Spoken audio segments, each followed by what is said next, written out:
Assalamualaikum warahmatullahi wabarakatuh. InsyaAllah hari ini kami akan membentangkan sedikit tentang aspirasi dan hala tuju pendidikan serta implikasinya terhadap guru berjiwa pendidik. Sebelum kami menghuraikan secara lebih mendalam, izinkan saya untuk memperkenalkan ahli kumpulan saya. Yang pertama, saya sendiri iaitu Fatih Nazwan bin Izani, sahabat seperjuangan saya Abdullah Fahmi dan Aidil Zulhafiz. Baik, kita pergi pada pengenalan Pelan Pembangunan Pendidikan Malaysia 2013 hingga 2025. Kementerian Pendidikan Malaysia telah menghasilkan Pelan Pembangunan Pendidikan Malaysia iaitu PPPM 2013 hingga 2025 bagi menyediakan pendidikan terbaik untuk semua murid. Pelan ini mengambil kira input daripada pelbagai sumber serta aspirasi dalam laporan pendidikan terdahulu seperti laporan Razak 1956, laporan Rahman Talib 1960, laporan Jawatankuasa Kabinet mengkaji pelaksanaan dasar pelajaran 1979 dan lain-lain lagi. PPPM ini dilaksanakan bertujuan meningkatkan prestasi murid sejajar dengan standard pendidikan antarabangsa serta mempersiapkan generasi muda Malaysia untuk menghadapi keperluan abad ke-21.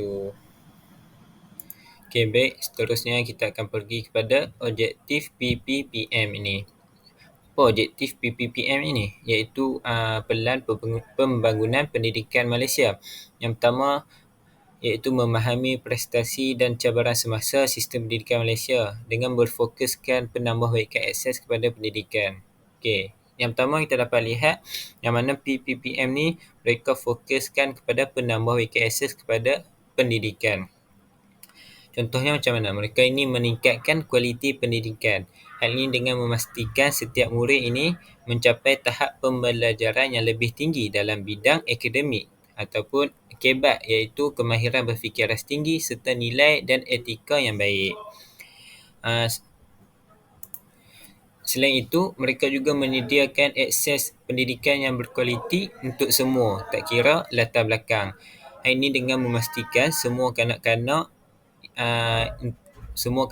mendapat peluang pendidikan yang adil iaitu sama rata dan berkualiti tanpa mengira latar belakang sosioekonomis ataupun lokasi ataupun keupayaan mereka. Maksudnya mereka ini memberikan akses pendidikan kepada semua ni sama rata, tak kira. Contohnya kalau kanak-kanak tersebut belajar di bandar ataupun contohnya kalau kanak-kanak tersebut belajar di luar bandar, ia tidak bermaksud dia mendapat kurang akses berbanding dengan orang yang belajar di bandar.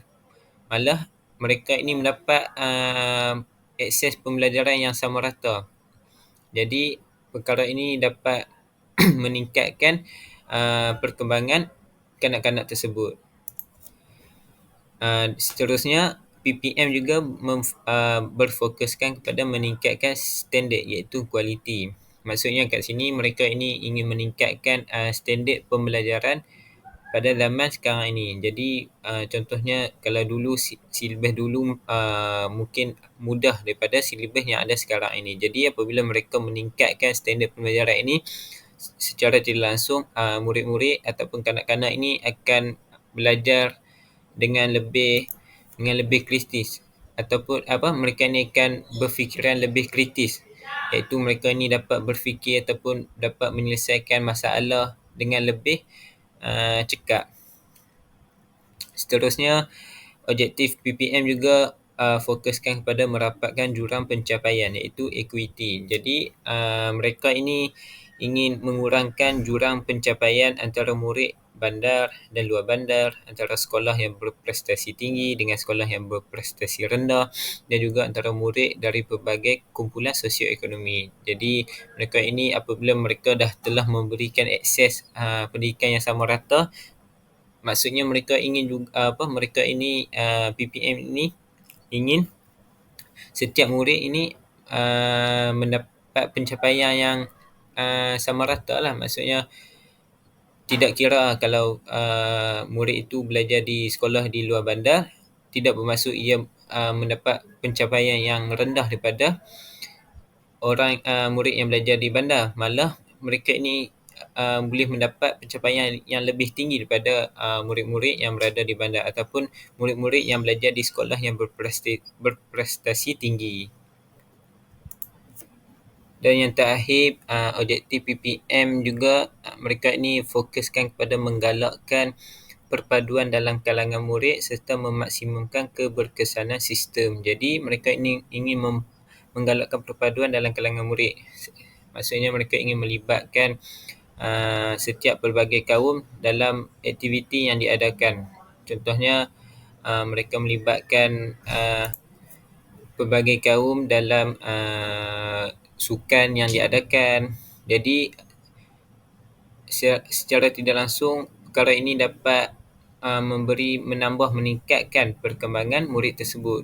Selain itu, PPM juga mereka ingin menggalakkan sokongan daripada luar. Contohnya ibu bapa, komuniti ataupun pihak swasta untuk memberi sokongan kepada murid-murid untuk terus berkembang serta memaksimumkan keberkesanan sistem. Jadi dengan memastikan sistem pendidikan negara beroperasi dengan cekap dan berkesan melalui penggunaan sumber secara optimum dan peningkatan accountability di semua peringkat. Okey, itu merupakan objektif yang pertama. Objektif yang kedua ialah mewujudkan visi dan aspirasi yang jelas untuk sistem pendidikan dan setiap murid bagi 13 tahun yang seterusnya sehingga tahun 2025. Jadi, objektif PPPM ini bukan merupakan objektif yang jangka masa pendek, malah ia merupakan jangka masa panjang untuk untuk meningkatkan perkembangan murid-murid. Dan yang terakhir, menggariskan program transformasi yang menyeluruh untuk sistem pendidikan termasuk perubahan utama dalam KPM Kementerian Pendidikan Malaysia yang membolehkan sistem ini memenuhi permintaan baharu dan jangkaan yang meningkat serta menyokong transformasi perkhidmatan awam.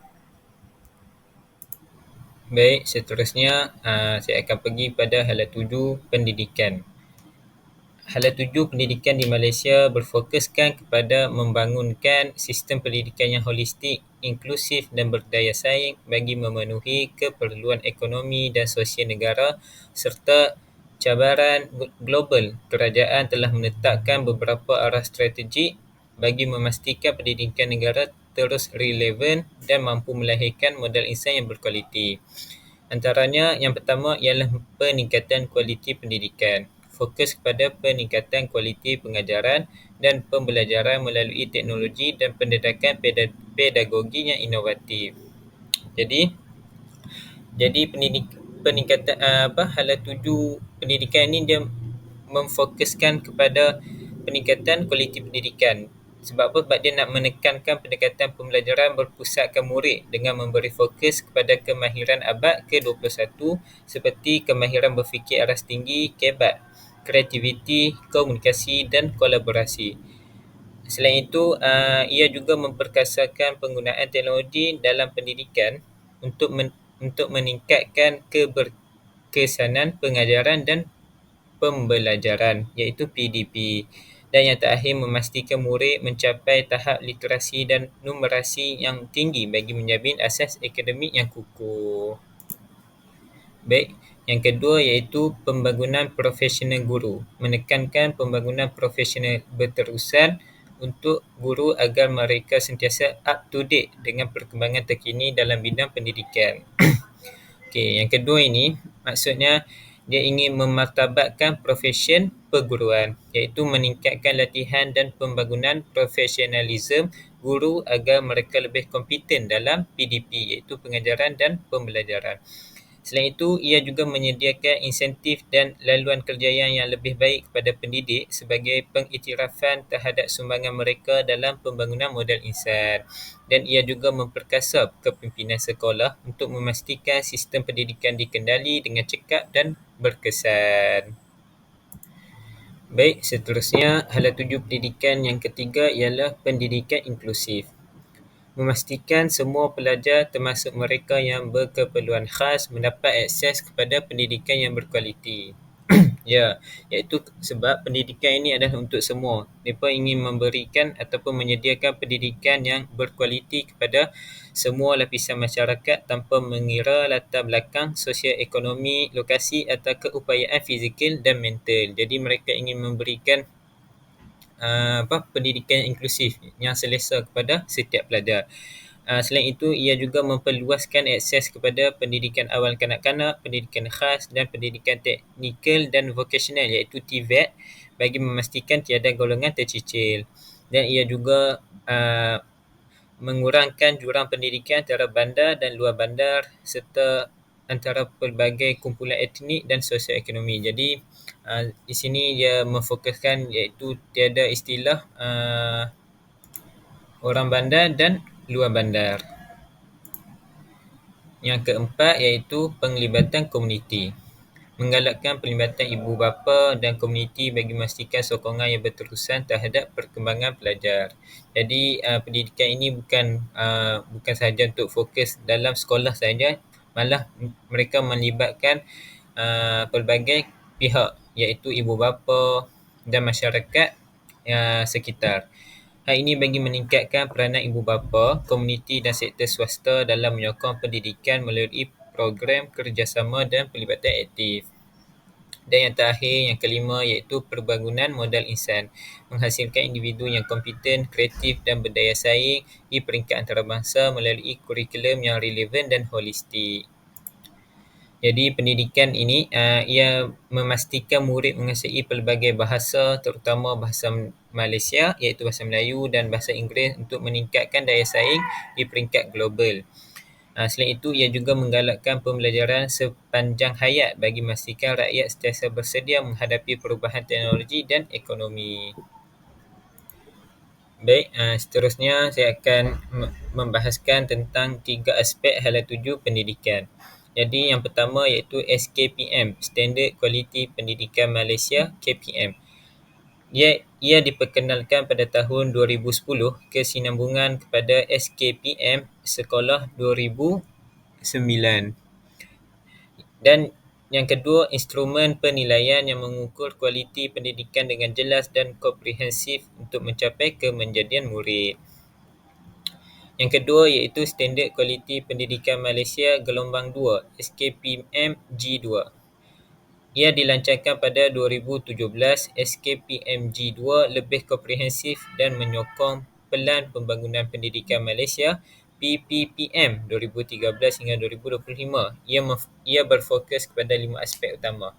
Yang pertama, standard 1, kepimpinan, iaitu kualiti kepimpinan pentadbir dalam mengurus sekolah. Dan yang kedua, peranan pemimpin dalam melaksanakan visi dan misi sekolah. Dan yang kedua, standard 2 iaitu pengurusan organisasi, kecekapan dalam pengurusan sumber manusia, kewangan dan prasarana sekolah. Dan ia juga kebolehan mengurus perubahan dan inovasi. Seterusnya, standard 3, pengurusan kurikulum, ko-kurikulum dan hal ehwal murid. Kejayaan pelajar dalam aspek akademik, ko-kurikulum, sahsiah dan nilai-nilai murni melahirkan murid yang serimbang iaitu JERI. Yang mana JERI ini ia stand for J, jasmani, E, emosi, R, rohani dan I, intelek. Seterusnya itu penilaian menggunakan data berasaskan prestasi. Standard 4, pengajaran dan pemudahcaraan, PDPC. Kualiti proses PDP dalam bilik darjah, kreativiti dan keberkesanan guru dalam menyampaikan pelajaran. Dan yang terakhir, standard 5, kemenjadian murid. Penekanan kepada pembelajaran holistik yang memenuhi keperluan pelajar secara individu. Melibatkan pelajar secara aktif dalam proses pembelajaran. Diperkenalkan sebagai SKPM, Kualiti at Sekolah mulai tahun 2022. Dan yang terakhir, aspek yang terakhir iaitu Pelan Pembangunan Pendidikan Malaysia PPPM 2013 hingga 2025. Usaha KPM bagi melonjakkan sistem pendidikan negara. Pembangunan modal insan dan keperluan masa depan. Sistem pendidikan negara diperkasakan untuk melahirkan modal insan yang berilmu, berinovasi dan berkemahiran tinggi adalah tunjang utama kemajuan negara. Usaha memastikan akses yang lebih luas kepada pendidikan dan latihan berkualiti serta menyediakan peluang pekerjaan yang setara, inklusif dan berdaya saing diutamakan, iaitu mereka membuka pelbagai bidang dalam pendidikan di sekolah, iaitu seperti TVET ataupun kelas aliran sains ataupun aliran agama. Dan yang kedua, bahasa. Kedudukan bahasa Melayu sebagai bahasa rasmi dan bahasa Inggeris sebagai bahasa komunikasi antarabangsa dititik beratkan. PPPM menetapkan setiap murid mahir dalam kedua-dua bahasa ini. Hal ini kerana mereka ingin fokuskan kepada murid ni agar murid ni berdaya saing di peringkat antarabangsa. Jadi apabila mereka menguasai bahasa Melayu dan bahasa Inggeris, mereka dapat memanfaatkan bahasa tersebut di peringkat antarabangsa. Dan yang terakhir, teknologi. Perintegrasian teknologi maklumat dan komunikasi TMK dalam sistem pendidikan adalah untuk meningkatkan kualiti pembelajaran. PPPM, Pelan Pembangunan Pendidikan Malaysia, menetapkan hala tuju untuk memanfaatkan TMK menyeluruh termasuk inisiatif Digital Educational Learning Initiative Malaysia D5 bagi menyediakan akses kepada sumber pendidikan digital yang interaktif dan berkualiti. Jadi sekarang iaitu teknologi dalam zaman sekarang ini telah menyebar luas, seperti mana sekarang ni mempunyai D5. Dalam D5 tersebut mereka telah menyediakan pelbagai akses kepada murid-murid untuk mencari maklumat. Contohnya yang ada iaitu ChatGPT, Perplexity, Gemini dan pelbagai lagi. Jadi setiap akses, setiap kelebihan yang diberikan ni perlulah dimanfaatkan oleh setiap pelajar bagi melahirkan murid yang berjaya. Okey, seterusnya 5 aspirasi pendidikan Malaysia. Aspirasi ini membawa maksud kepada hala tuju ataupun cita-cita sebuah institusi ataupun individu untuk mencapai target mereka. Contohnya di sini ternampak aspirasi pendidikan Malaysia yang membawa maksud hala tuju pendidikan di Malaysia, iaitu target negara kita dalam mencapai pendidikan Malaysia untuk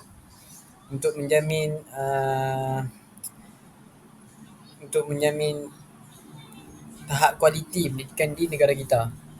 Pertama, akses. 100% enrollment merentas semua peringkat pendidikan daripada prasekolah hingga menengah atas menjelang tahun 2020. Akses ini bermaksud kepada infrastruktur ataupun kemudahan di sekolah-sekolah. Contohnya pelajar-pelajar yang di luar bandar ataupun lebih senang kata Sabah dan Sarawak, mereka mempunyai masalah untuk proses belajar dan pembelajaran kerana mereka sekitaran mereka ialah kawasan-kawasan kampung ataupun kawasan-kawasan yang hutan. Mereka tidak mendapat akses internet ataupun kemudahan yang mudah untuk mencapai pendidikan. Seterusnya, kualiti. Negara dalam kelompok sepertiga teratas dalam pentaksiran antarabangsa seperti TIMSS dan PISA PISA dalam tempoh 15 tahun. Kualiti ini bermaksud kepada kualiti pendidikan di institusi pembelajaran di negara kita. Contohnya kualiti guru.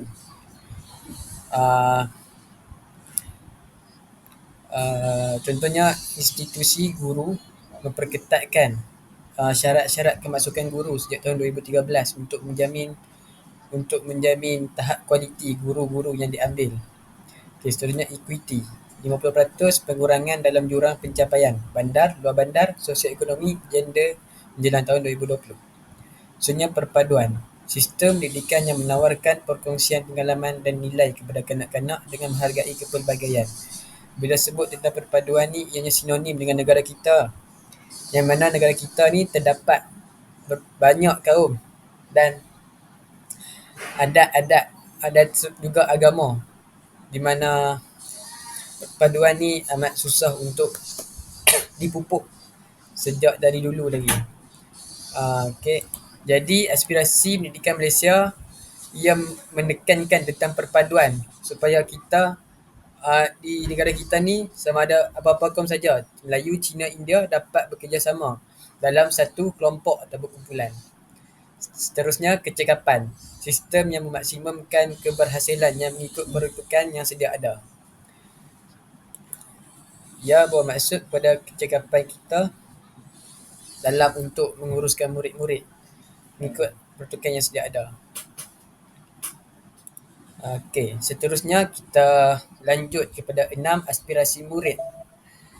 Aspirasi murid ini adalah satu hala tuju kita untuk memupuk murid-murid ini untuk mencapai target-target kita seperti yang dituliskan di sini. Yang pertama, pengetahuan. Okey. Pengetahuan ni penting kepada setiap pelajar. Mereka belajar bukan sekadar belajar akademik. Okey, bukan belajar saja bidang akademik. Malah pengetahuan dari mana-mana bidang, termasuklah vokasional ataupun kemahiran, sebab apabila zaman-zaman semakin maju, maka teknologi akan berkembang dan kemahiran ni dan ilmu kemahiran ni diperlukan untuk dalam beberapa bidang. Contohnya sekarang ni bidang AI. Bidang AI ni menjadi kemuncak pada zaman sekarang kerana kepentingan bidang AI ni dan memain dalam semua aspek, sama ada akademik maupun vokasional ataupun kemahiran.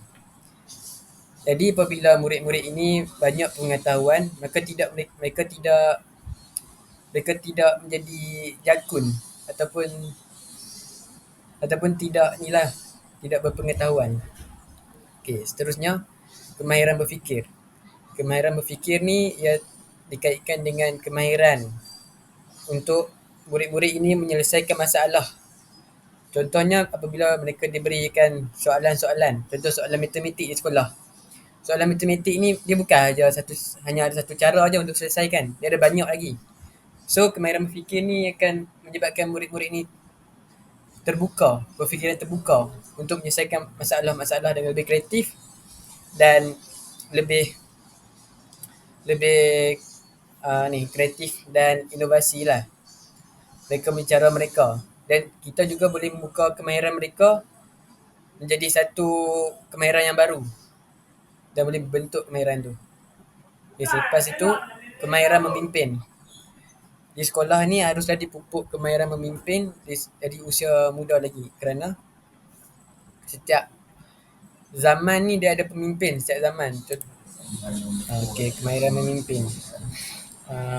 Yang penting untuk membina peribadi seseorang murid itu untuk menjaga antara sama mereka. Contoh kalau kita tengok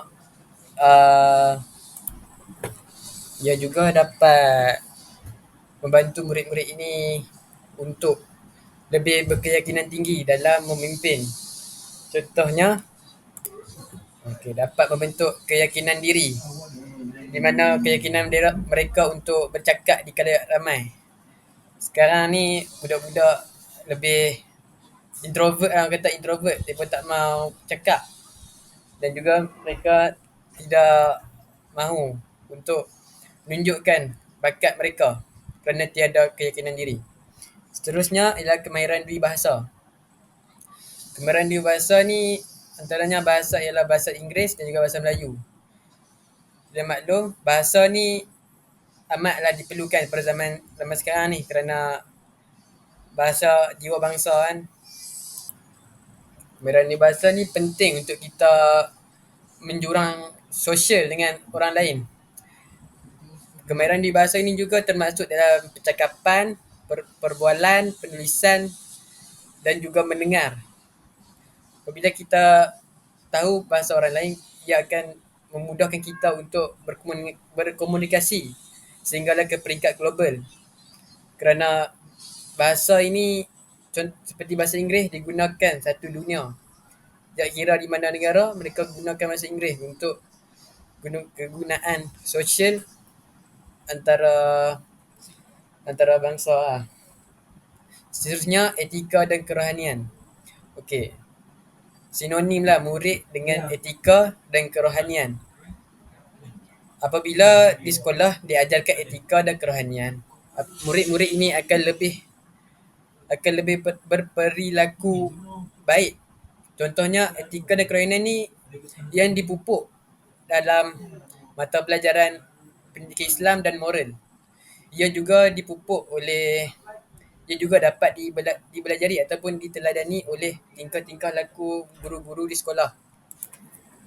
Okay, apabila murid-murid ini berperilaku akhlak yang baik, maka ianya memudahkan mereka untuk mendapat rakan-rakan ataupun hubungan mereka baik dengan orang lain. Kerana ada satu kata hikmah, man kathura ihsanuhu kathura ikhwanuhu. Bermaksud, siapa yang banyak melakukan kebaikan, maka banyaklah rakan-rakannya. Okay, seterusnya, identiti nasional. Murid-murid ini akan diajari tentang sejarah. Setiap sekolah akan mengajar sejarah. Jadi mereka akan diajarkan tentang identiti negara mereka dan mereka akan diajarkan tentang nasionalisme kepada negara. Nasionalisme itu bermaksud ialah cinta yang mendalam terhadap negara. Bermaksud mereka akan mempertahankan negara mereka. Okey. Selanjutnya kita akan meneruskan dengan 11 anjakan reformasi sistem pendidikan di Malaysia. Nombor 1, anjakan 1, menyediakan kesamarataan akses kepada pendidikan berkualiti bertaraf antarabangsa. Ini bermaksud kerajaan menyediakan akses yang berkualiti bertaraf antarabangsa. Ini bermaksud menyediakan akses yang sama rata terhadap semua sekolah. Sama ada sekolah kebangsaan, sekolah jenis Cina kebangsaan ataupun Tamil. Malah di Sabah Sarawak, di kawasan pedalaman pun haruslah diberikan infrastruktur yang baik kepada mereka agar mereka mendapat keselesaan dalam pembelajaran. Keselesaan ini memberi peranan yang penting terhadap pembelajaran kerana ia akan memudahkan pelajar dan menarik minat pelajar untuk belajar. Contohnya, jika sekolah itu tiada kemudahan tentang komputer, maka murid-murid pun akan berasa malas kerana mereka berasa tidak cukup dan mereka akan membandingkan dengan sekolah-sekolah lain. Seterusnya, anjakan kedua, memastikan setiap murid profesion dalam bahasa Malaysia dan bahasa Inggeris.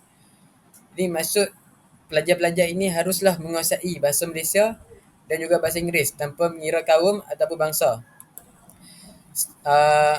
Setahu makluman kita, bahasa Inggeris ni digunakan dalam peringkat global sehingga akan menjadikan bahasa komunikasi antarabangsa. Jadi kalau kita pergi ke mana-mana negara pun, mereka akan menggunakan bahasa Inggeris untuk bercakap dengan orang asing. Mereka akan memulakan dengan bahasa Inggeris kerana sudah maklum bahawa bahasa Inggeris ni digunakan antarabangsa seperti yang saya katakan tadi. Dan mereka ini juga bukan sahaja berkemahiran dalam bercakap, malah mereka juga berkemahiran dalam menulis, mendengar dan juga berkomunikasi. Okay, seterusnya anjakan ketiga, melahirkan rakyat Malaysia dengan penghayatan nilai. Ini maksud melahirkan masyarakat yang berakhlak mulia ataupun yang penuh dengan nilai-nilai murni. Contohnya di sekolah kita diajarkan dengan pendidikan moral yang mengajarkan tentang nilai-nilai murni dan juga common sense kita dengan orang lain. Kalau dari segi agama, orang yang beragama Islam diajarkan dengan pendidikan Islam, di mana negara Islam mengajar tentang adab-adab dan akhlak terpuji yang di mana dicontohi oleh Nabi Muhammad SAW. Okay. Adab-adab ini amat penting untuk kita dengan orang luar kerana jika kita berakhlak baik dengan orang pun akan berakhlak baik dengan kita. Dan seperti saya kata tadi, kata-kata hikmah di bahasa Arab, man kasura ihsanuhu kasura ikhwanuhu. Siapa yang banyak kebaikan dia, banyaklah kawan dia. Ini menjadi satu sunatullah lah orang kata. Siapa buat baik, dibalas baik. Macam tu lah. Seterusnya, ajakan keempat, transformasi keguruan sebagai profession pilihan. Ini maksud uh, perguruan yang berkualiti lah, guru-guru yang berkualiti. Kita dapat lihat kerajaan memperketatkan pengambilan guru pada tahun 2013 untuk menjaga kualiti guru-guru ini supaya dapat menjamin dan juga dapat mencapai cita-cita kerajaan ini untuk merealisasikannya supaya ia bukan menjadi satu angan-angan mak jenin. Ianya penting untuk menjaga generasi yang akan datang kerana satu guru ni boleh merosakkan satu generasi. Guru ni membawa satu tanggungjawab yang besar. Ia bukan sekadar mengajar, ia malah mendidik, membimbing dan juga banyaklah dia merangkumi semua guru ni. Sampai dikatakan guru ni pelita hidup. Kalau tiada pelita, gelap lah jalan. Maka tiada bimbingan. Okey, seterusnya anjakan kelima. Memastikan kepimpinan berprestasi tinggi ditempatkan setiap sekolah. Jadi maksud setiap sekolah mestilah mempunyai satu pemimpin ataupun satu ketua yang boleh menjaga anak-anak buah dia. Contohnya, setiap sekolah akan dilantikkan dengan seorang ketua pengawas yang di mana dia menjadi role model ataupun menjadi pelajar contoh antara murid-murid lain. Dia juga menjadi tokoh kepada dari sudut akademik dan juga kurikulum. Selalunya macam tu lah untuk penguasa sekolah dilantik ni. Dia menjadi role model kepada pelajar-pelajar lain. Ia juga dapat memupuk pelajar-pelajar lain untuk menjadi lebih baik. Seterusnya, anjakan ke-6.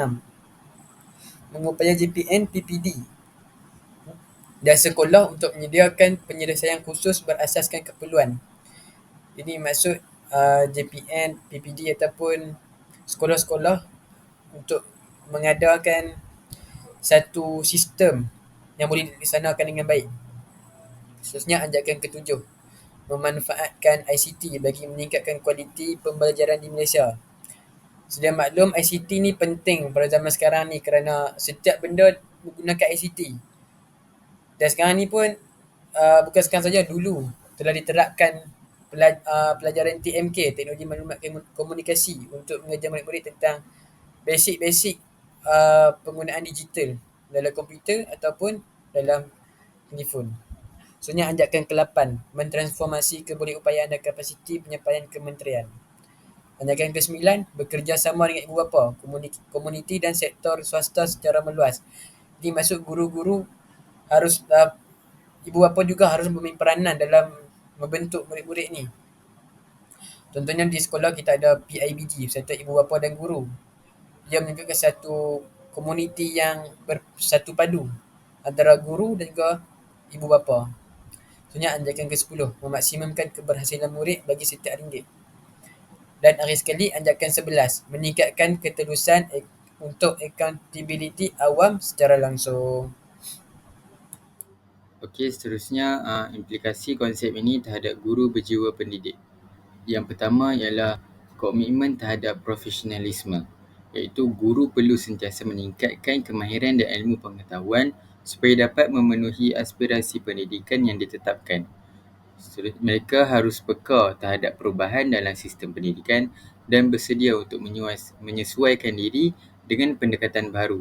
Maksudnya, guru ni dia perlu mengamalkan sikap profesional dengan contoh dia terus menambah baik ilmu dan kemahiran dalam bidang pendidikan.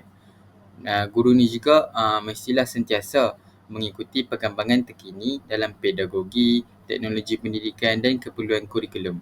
Contohnya, seorang guru matematik, mestilah menghadiri kursus penggunaan aplikasi GeoGebra, iaitu bertujuan untuk menjadikan pengajaran lebih efektif, interaktif. Kedua, contohnya macam guru bahasa Melayu pula, dia boleh mengambil inisiatif dengan membaca jurnal akademik untuk lebih memahami pendekatan terkini dalam pengajaran tata bahasa. Sebagai contoh, gambaran yang dapat diberikan iaitu kita dapat bayangkan seorang guru yang sentiasa menghadiri bengkel latihan, membaca bahan ilmiah dan berbincang dengan rakan mengenai strategi pengajaran yang terbaik. Yang kedua iaitu pembentukan sasiah dan nilai murni. Iaitu guru ni dia bukan sahaja memainkan peranan sebagai penyampai ilmu, tapi juga sebagai pembimbing yang membentuk peribadi murid. Dengan memahami ekspresi pendidikan ni, guru ni dia dapat menanamkan nilai-nilai seperti kejujuran, tanggungjawab dan semangat patriotisme dalam diri pelajar. Maksudnya kat sini guru ni bukan sekadar penyampai ilmu, tapi guru ni juga pembimbing akhlak dan murid-murid. Sebab guru ni dia perlu menjadi contoh teladan dalam amalkan nilai-nilai murni seperti contoh dia macam kejujuran, disiplin dan hormat menghormati. Sebab macam mana seorang guru ni ingin mengajak murid untuk melakukan kebaikan sedangkan dirinya tidak melakukan kebaikan tu. Jadi guru ni perlulah mempraktiskan diri tu. Mempraktikkan amal-amal baik ni dalam kehidupan dia sendiri sebab supaya murid-murid ni senang untuk ikut. Contoh dia guru ni yang berdidik ni guru yang mendidik murid tentang kepentingan, integriti dan sebagainya ni mestilah sentiasa menunjukkan sikap jujur dalam setiap tindakan. Yang kedua, seorang guru yang menggalakkan murid seperti ucap terima kasih setiap kali menerima bantuan ataupun hadiah daripada orang ni, dia dapat membentuk budaya hormat dalam kelas. Okey, gambaran dia kita dapat lihat iaitu kita bayangkan seorang guru yang selalu tegur murid, selalu menegur murid dengan yang baik apabila melakukan kesalahan dan memberi contoh yang positif seperti mengutip sampah di bilik darjah walaupun bukan tugas dia, supaya murid ni dia mencontohinya. Maksudnya pada bayangan tu dia nak cakap macam kita nak mengajak murid untuk sentiasa menegur orang lain apabila melakukan kesalahan ni, kita mestilah melakukan perkara itu dulu supaya murid ni dia senang untuk ikut. Sebab orang yang kita tegur tu, bila kita tegur orang tu pasal benda tu, tapi kita pun buat benda tu, kita pun mengamalkan perkara baik tersebut. Jadi orang senang nak ikut kita. Jadi sebab tu kita perlu mengamalkan terlebih dahulu benda tu supaya murid-murid yang dengar yang kita mengajak kepada kebaikan ni senang untuk ikut kita. Implikasi yang ketiga iaitu penyampaian pengajaran yang berkesan. Iaitu dengan hala tuju pendidikan yang jelas, guru yang berjiwa pendidik ni akan memastikan kaedah pengajaran mereka selaras dengan keperluan murid dan kehendak sistem pendidikan moden. Iaitu ini termasuk penggunaan teknologi dalam pengajaran, iaitu pendekatan berpusatkan pelajar serta teknik pembelajaran abad ke-21. Sebab untuk menjadi guru ni kan, kita kena sentiasa orang kata apa? Up to date. Itu kita kena sentiasa mengikuti kaedah pengembangan semasa, iaitu dari segi pengajaran dan pembelajaran. Itu dengan kata senang, iaitu guru ni dia perlu menyampaikan pengajaran ni secara yang lebih menarik dan efektif. Iaitu sejajar dengan kehendak pelajar, iaitu perubahan sistem pendidikan.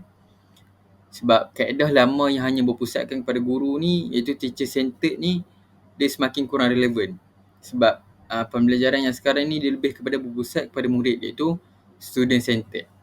Sebagai contoh kita dapat bagi iaitu seorang guru sejarah, iaitu dia seorang guru sejarah dia dapat mempraktikkan benda ni dengan menggunakan teknologi VR, iaitu VR ni apa? Virtual reality, iaitu untuk membawa murid mengeksplor ke tempat bersejarah seperti Kotak Formosa. Sebab VR ni kan, virtual reality ni dia bila kita pakai tu seolah-olah kita ada kat tempat tu. Maksudnya contoh seperti yang saya cakap tadi, bawa murid ke Kotak Formosa. Jadi bila murid pakai VR tu, dia seolah-olah macam murid tu berada dalam kawasan tu. Jadi inilah yang dikatakan pengajaran secara lebih menarik dan efektif. Okey, seterusnya kita dapat bagi cikgu sains. Iaitu cikgu sains ni bila dia melakukan eksperimen ni, dia dapat melakukan eksperimen secara simulasi digital, iaitu bagi menjelaskan konsep fizik dan sebagainya. Sebab sebelum ni yang kita tahu cikgu-cikgu hanya melakukan eksperimen secara berhadapan.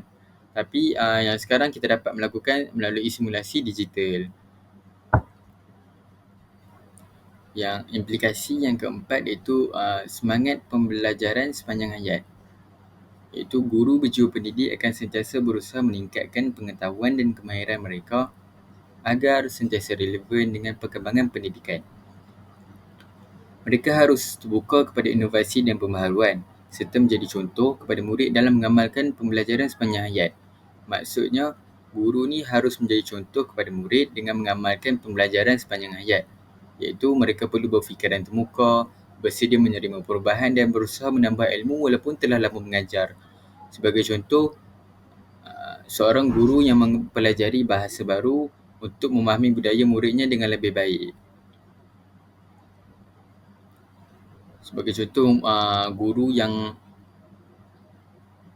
belajar bahasa yang baru, dia perlulah memahami budaya murid dia dengan lebih baik. Itu supaya dapat kekalkan semangat pembelajaran itu sepanjang tempoh berkhidmat. Yang kedua iaitu sebagai contoh dia, guru yang mengambil kursus dalam talian tentang teknologi pendidikan untuk mempelbagaikan kaedah pengajaran. Inilah salah satu contoh usaha yang dapat meningkatkan bukti semangat kita dalam mendidik. Iaitu sebab kita kalau kita melakukan satu kerja ni, kalau boleh kita menghayati pekerjaan tersebut. Sebagai contoh kita menghayati pekerjaan guru ni iaitu kita dengan mengambil cara untuk kita mempelbagaikan kita punya ilmu, memperbanyakkan kita punya ilmu. Sebagai contoh, yang saya bagi contoh tadi iaitu guru yang mengambil kursus dalam talian tentang teknologi pendidikan supaya dapat mempelbagaikan kaedah pengajaran. Jadi dengan mengambil kursus dalam talian ni kita dapat menambah ilmu tentang pasal teknologi dan kaedah pengajaran yang dapat meningkatkan semangat budak untuk menuntut ilmu.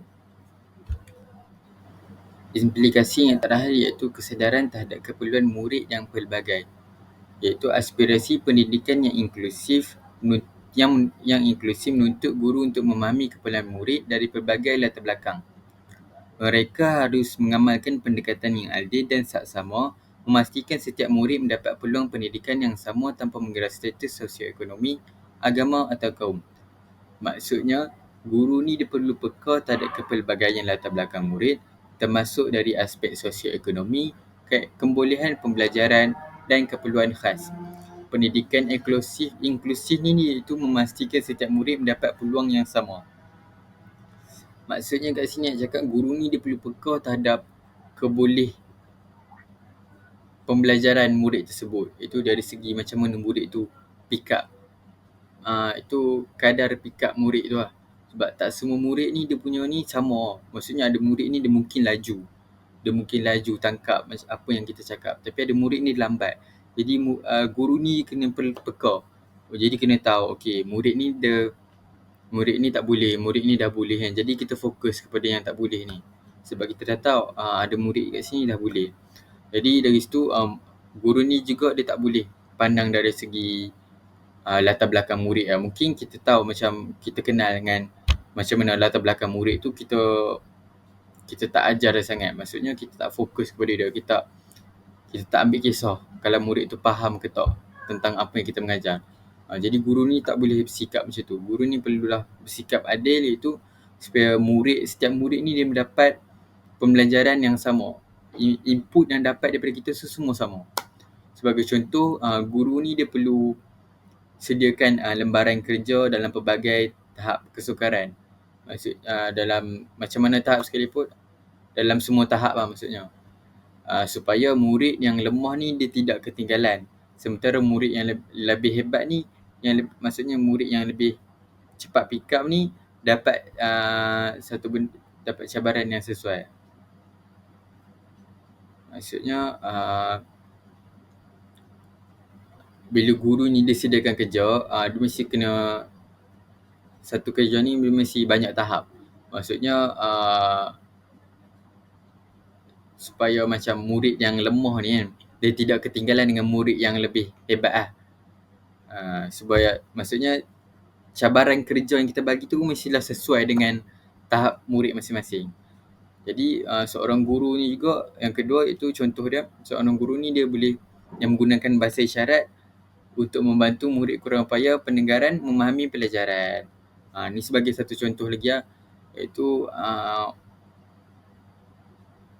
maksudnya guru yang guna bahasa isyarat ni kan.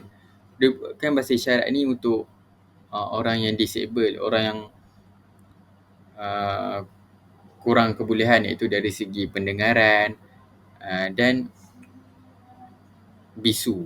Jadi bila kita guna bahasa isyarat ni, bukan saja orang yang bisu dapat tangkap, tetapi orang yang kurang pendengaran pun dapat belajar satu ilmu itu. Jadi kesimpulan yang kita dapat simpulkan di sini iaitu konsep aspirasi dan hala tuju pendidikan ni dia memberikan impak yang besar kepada guru yang berjiwa pendidik. Guru berjiwa pendidik.